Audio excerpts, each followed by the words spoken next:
Olá, seja bem-vindo para esse vídeo que eu vou falar sobre TDAH, que é um dos transtornos de aprendizagem e acredito que está muita evidência.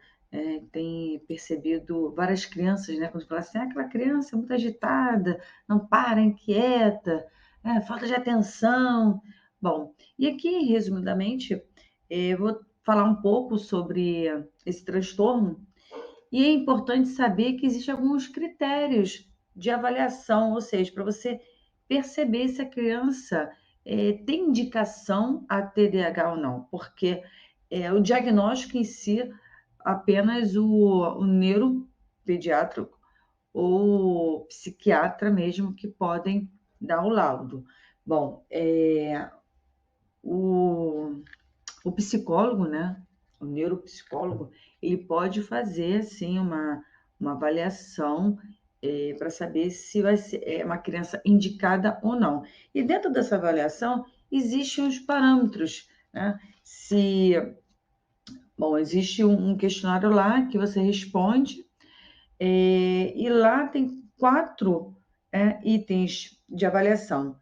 Se dentro daqueles itens, nem um pouco, né, você não reconhece aquela criança, ah, de acordo com a descrição, ou só um pouco, que aí seria, no caso, uma criança com leve, tendência a ser TDAH, tem o critério lá de bastante, então, no caso, uma criança moderada, né? Eu acredito que seja em torno de 75% de CTDAH, e o critério lá critério de avaliação D+. Então, acredito que seja 100%. É um caso grave. Então, no que como é que a gente pode também saber se a criança é indicada a TDAH. Então, não apenas responder um questionário, existe, tem que seguir alguns critérios, ok? Então, dentro desses critérios, a criança ela tem que ter mais de 6 itens, né? Por exemplo, de desatenção, ou mais de 6 itens, tá? De hiperatividade. E também outros detalhes são: será que ela se apresenta nesse comportamento, né, descrito no questionário, é, em mais de um ambiente? Ou seja, quais seriam esses ambientes? Tem o ambiente de casa, né, que é o familiar, tem o ambiente escolar e tem o ambiente social, né, que é fora desses dois ambientes, mas pode ser no clube, na academia, na rua, enfim. Mas é importante ter mais de 2 ambientes, ok? E outra informação importante, que até então também não sabia, mas estudando, eu participei de uma aula com a. Agora esqueci, não anotei aqui o nome da doutora, mas ela é professora da UFRJ. Então, existe um programa de apoio a responsáveis de crianças que a UFRJ disponibiliza, só que tem que se inscrever, né? Não é sempre que está disponível. Vou ver se eu me informo aqui, eu coloco aqui para vocês. Bom, aí conversando, ela falou que o TDAH ele é uma comorbidade. Então, o que, que seria isso? Ele nunca vem sozinho na criança. Então, é um transtorno, mas que tem sempre algum outro problema.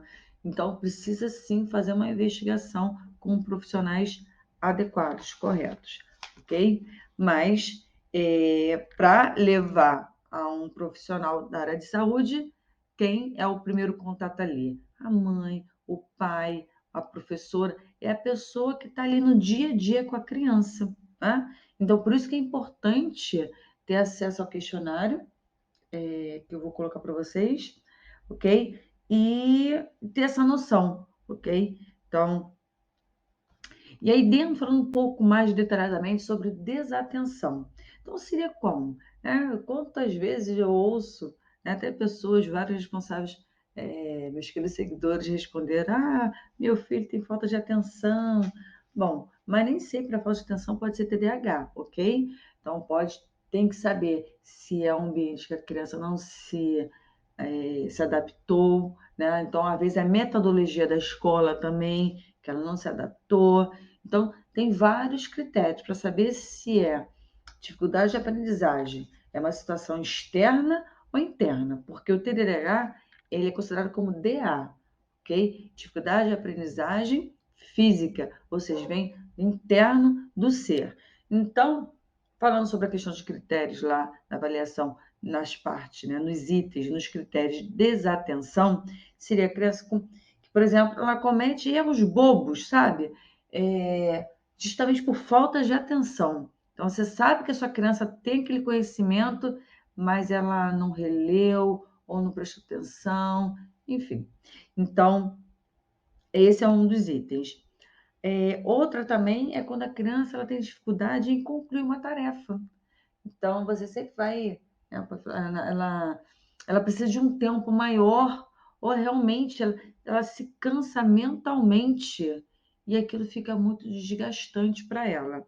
Então, é importante reconhecer esse desgaste, respeitar o tempo da criança e procurar ajuda, ok? Outro item também sabe quando você está chamando a criança, ela nem está aí para você? Então, parece que ela não está te ouvindo. Então, também é importante fazer uma audiometria para saber como é que está lá a percepção auditiva dela. Mas mesmo assim, você sabe que levou sua criança no otorrino, fez audiometria, tem uma boa qualidade auditiva, mas ela não corresponde aos chamados, então tem que entender se é TDAH. Outra questão, que não segue instruções. Quando a gente fala, né? Eu oriento aqui nos meus vídeos sobre quando pedir para a criança fazer algo, né? Que seja, porque o pedido tem que ter um verbo de ação.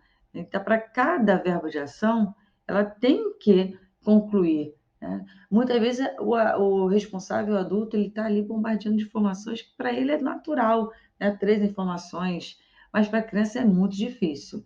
Então, faz uma frase curta, simples, clara, né, que ela possa entender e executar. E, de acordo com a praticidade da criança, aí você pode aumentar. Mas o que acontece? Tem crianças que realmente não conseguem seguir instruções. Né? Você pede para fazer alguma coisa, mas ela se perde. Tá? Então, tem que também saber separar, né? Por que ela não consegue seguir as instruções? Porque é dela mesmo ou porque o adulto, a pessoa com quem falou com ela, falou e acabou que usou vários verbos de ações ali que ela precisava executar e não conseguiu, porque ela não tem maturidade ainda, capacidade de memorizar a ordem, né, das ações, né, a sequência cronológica. Então, percebe essa questão de noção de tempo, organização. Então, a criança também ela pode demonstrar que pode demonstrar o quê? Um cansaço mental, né? Então, como é que seria, né? Tá ali saindo fumaça na cabeça, né? E às vezes ela ficou pouco tempo ali, mas é o tempo dela, né? Outra questão também é perda de materiais. Esqueci a agenda. Não sei onde está meu lápis. Cadê minha mochila, meu livro? Então, isso é muito comum para crianças, né, com tendência a ter TDAH, ok? Se distrai com pequenos detalhes, né? Estímulos externos, né? Alguma distração, uma poeirinha mesmo que esteja ali, enfim. Então, também tem que deixar um ambiente sem distração, tá? Bom, a outra questão também é esquecer, né, da rotina no dia a dia. Quando eu falo, é importante a criança ter uma rotina, né, justamente para ajudá-la a se organizar e muitas vezes essa criança ela esquece, tá? Hoje é dia de quê mesmo? Tem que fazer o quê? Dever? Não lembro. Esqueci atividade na escola. Então, tem vários argumentos. Então, dentro desses itens, são itens de desatenção. E aí, se essa criança, você marcou mais de 6 itens como bastante ou demais, isso significa que é uma criança desatenta, ok? Mas essas características ela tem que apresentar tanto no ambiente escolar quanto em algum outro ambiente. Combinado? Agora, a parte da hiperatividade tem mais a ver com o próprio corpo. Em que sentido? Sabe aquela criança que não para quieta, sempre está mexendo com os pés, com as mãos. Então, aqui em casa, até que ele está se autocorrigindo, mas ele ficava sempre batucando o lápis na mesa, né? Então, atrapalhando até os colegas, enfim. Mas você percebe que de forma inconsciente, né? Não é porque a criança quer de fato, é porque ela não consegue controlar o próprio corpo, ok?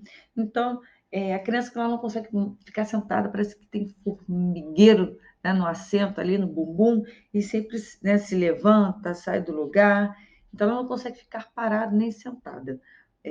Outra questão também, aquela criança que adora correr, subir nos lugares, fala, não pode, para, não é, no ambiente não pode, tem que seguir os combinados, e a criança tá ali teimosa, parece que, né, que a criança é falta de educação. Não é falta de educação. Então, a gente não pode julgar. Tá? A gente tem que ajudar. Então, a criança ela apresenta muito dessas características. Outra, ela evita atividades tranquilas, calmas. Então, por exemplo, jogos de tabuleiros, tem que ir lá incentivar, estimular, para trazê-la à questão da capacidade de concentração, ok? Então, unir com a família, com os amigos, para ter essa socialização, também a questão da concentração, ok? Também ela pode falar demais, no sentido de até mesmo de interromper, né, a conversa de alguém, ou se intrometer, sabe quando fala, pegou o bonde andando, não é com você, enfim. Mas tem muito, né? Eles falam, não tem papas na léguas, né? Essa expressão. Fala o que pensa, fala sem pensar, né? Então, fala o que quer, não mede as palavras.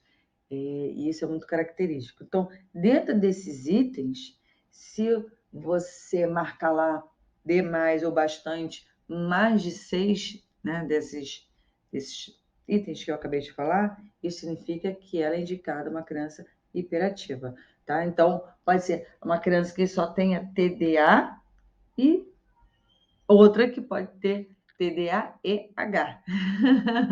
Entende?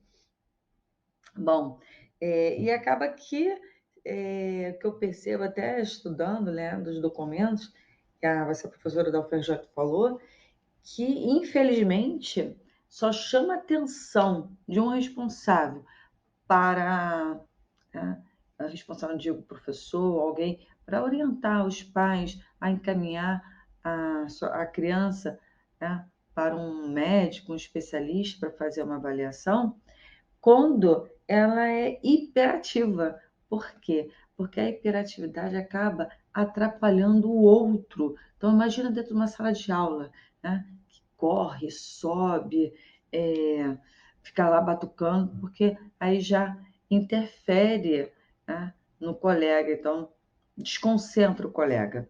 E aquela criança que só é TDA, muitas vezes ela está ali, tem falta de atenção, mas não incomoda. Então, se o responsável não estiver atento, por que, por exemplo, do baixo desempenho escolar da criança, por que da falta de atenção dela? Mas a criança é tão quieta, né? Mas ela pode ter transtorno, sim, de atenção, ok? Então, valeu a dica? É, eu vou deixar aqui um link de autoavaliação para vocês responderem.